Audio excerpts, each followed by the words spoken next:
You're a G. Thank you. We're just going to slide it right in here. Grazie. Thank you.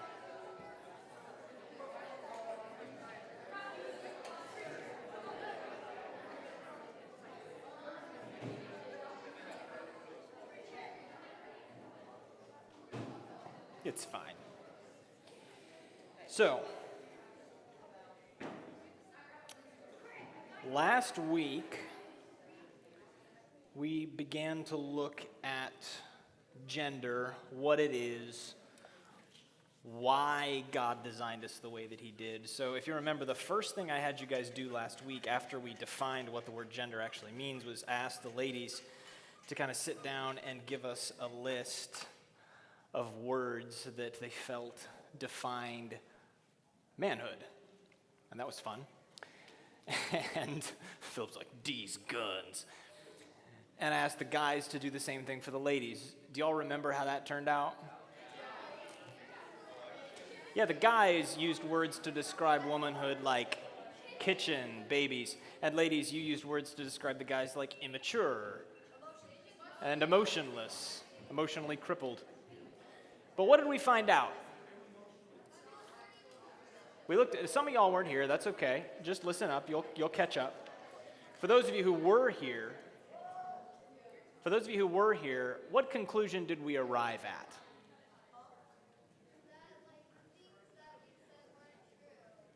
Yeah, that those were stereotypes and that they're by and large not true. But so we talked about how man and woman seems to be in conflict, right? We talked about that notion, like gentlemen, some of you have told me stories like this. You have a conversation with a girl, you think it's going one direction, and then you finish and you realize it went another direction entirely, and you're like, what the heck? And ladies, you've had that experience where like you're trying to like send 1,000,001 signals to this dude that you're interested in him, and he's like, right? And you just don't, yeah. Clearly something is wrong. And we looked at the fact that when God designed man and woman, he did not design man and woman so that we could fixate on how we're different, right? God designed man and woman to be allies in the mission that he gave man and woman to be building God's kingdom on earth, right? So if you're looking at Genesis chapter 2, just as a refresher, when God presents Adam and Eve to one another, Adam speaks. For the first time in the entire Bible, a human being speaks. And if you're looking at it, it's in verse 23. The first words out of the mouth of a man in the Bible are poetry, and not just poetry, love poetry. And listen to what he says. And what's fascinating about this, he doesn't even say this to Eve. He says this to God. Listen to what he says about Eve. He says, this one, speaking of Eve, at last, finally, is bone of my bone and flesh of my flesh. This one shall be called woman, for she was taken from man. As a refresher, what situation has Adam just been through? God makes him, puts him in the garden, and what does he have Adam do? Aaron Burr, sir. No. What happens to Adam? He's in the garden, he's by himself, God presents him with all these animals. What does he ask Adam to do with all these animals? Name them. And as Adam does this, what does he discover?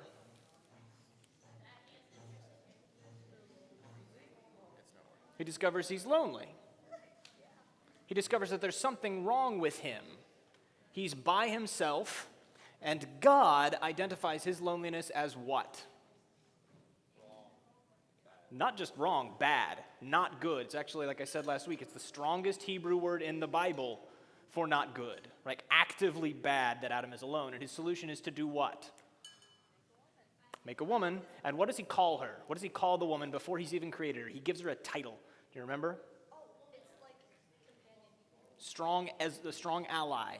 In Hebrew, it's ezer kenegdo. It just means strong ally. The kind of person you call when you're outmatched. So throughout the Bible, that term gets used over and over again, and it gets applied to God. When the Israelites are in trouble, gentlemen, it would behoove you to pay attention to this, because this might save your relational bacon. When the Israelites are in battle and they're outmatched, they call on God, their Ezer Kenegdo, their strong ally. He comes, he rescues. Gentlemen, God seemed to think that men needed a strong ally, an Ezer Kenegdo. Look across the room. There they are. There are your strong allies. And ladies, you're not exempt from this. God built you to ally with men, but that list of stereotypes that we looked at exists for a reason, doesn't it? Gentlemen, I've got bad news. You can be unfathomably immature sometimes. Ladies, you can be unfathomably enigmatic sometimes. We've got plenty going on both sides of this thing that isn't great. And the reason that we've done this is because we've bought into this notion, this narrative, that men and women are so different they can't understand each other. Yes, gentlemen. Enigmatic, mysterious.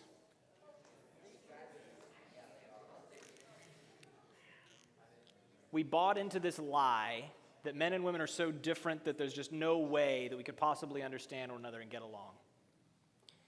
But God made us to ally with one another.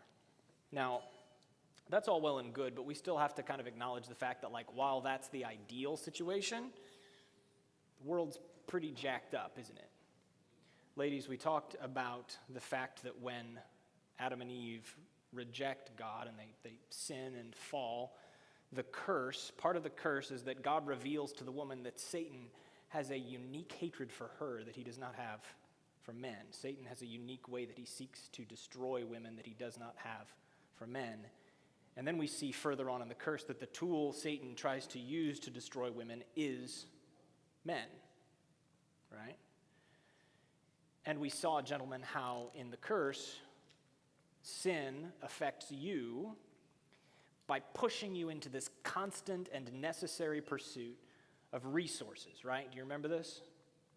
Constantly chasing that job, that promotion, so you can get that paycheck and survive, right? And Satan attacks you by warping that into this satanic, hateful use of the women in your life, and thereby he destroys the allyship that exists between us, right?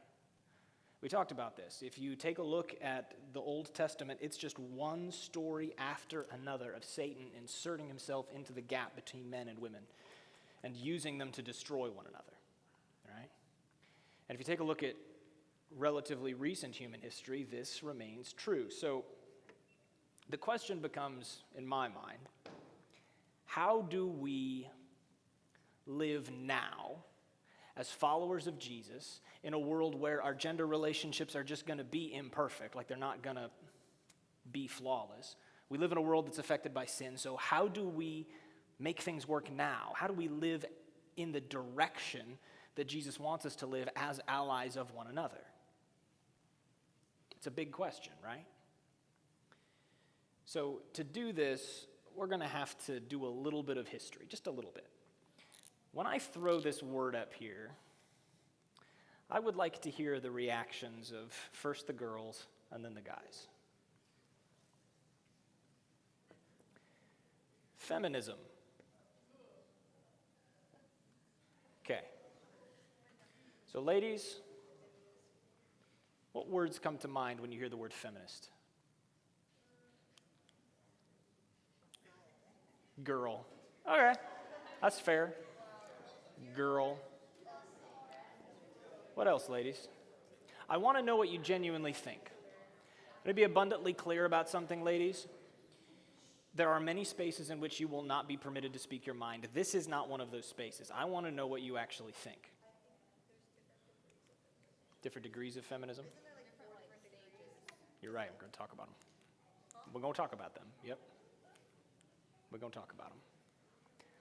No thoughts? Tell me.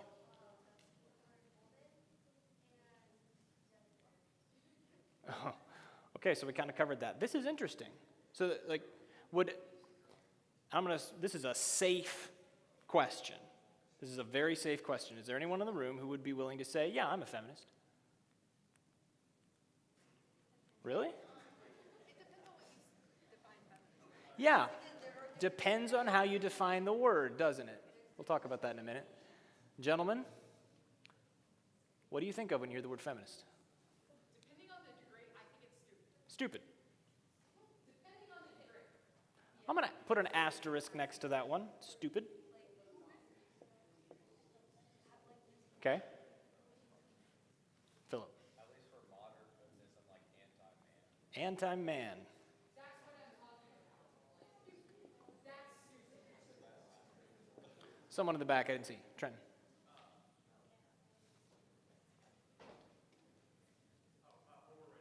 Overrated. Fascinating. Now that we've done this, I admit I set a trap for you. I'm sorry. This was a dirty trick. Gentlemen, define feminism. No Googling. Define feminism. What? Being for the freedom of women. Ooh. Because you're exactly right. Being for the freedom of women. Now, there are obviously some conversations to be had about how that gets applied politically.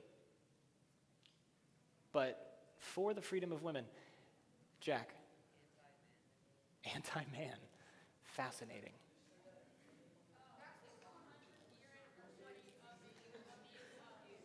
You're right, it is. You're exactly right. Ladies, how do you define feminism? Which degree? Your degree. Whatever degree you would identify with.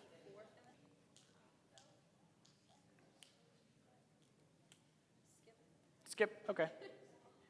Anybody else? Equal rights for men and women. Mikey, as good as your definition was, I'm afraid this one outclasses you a little bit. This is actually, you're right, equal rights for men and women. That's the definition of feminism. Now, you might ask yourself over here on the gentleman's side, then why do we have female as the prefix of the word? Fair question. So, I'm not going to tip my hand yet. To understand, first of all, ladies, do you wonder why the men on this side of the room think of it as stupid, anti-man? Okay. Gentlemen, do you wonder why the ladies over here seem to just not really have much of an opinion about it? Careful.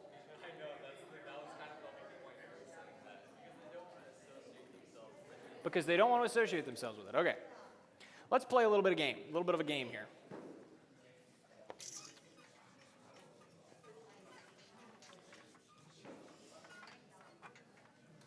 Question.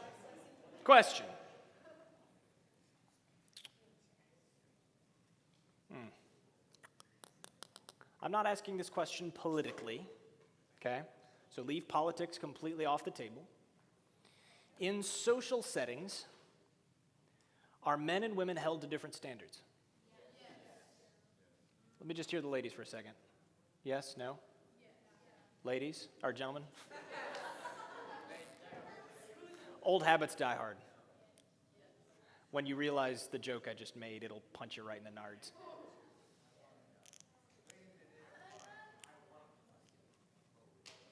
Okay, all right, fine, fair enough. So we broadly speaking agree that men and women are held to different standards, right? Is that fair? Depends. We are created differently. Okay. So let's toy with this a little bit. Gentlemen, what kinds of standards are women held to? How are women expected to behave?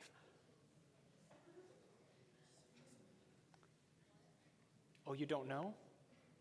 Ladies, how are you expected to behave in ways that are different from guys?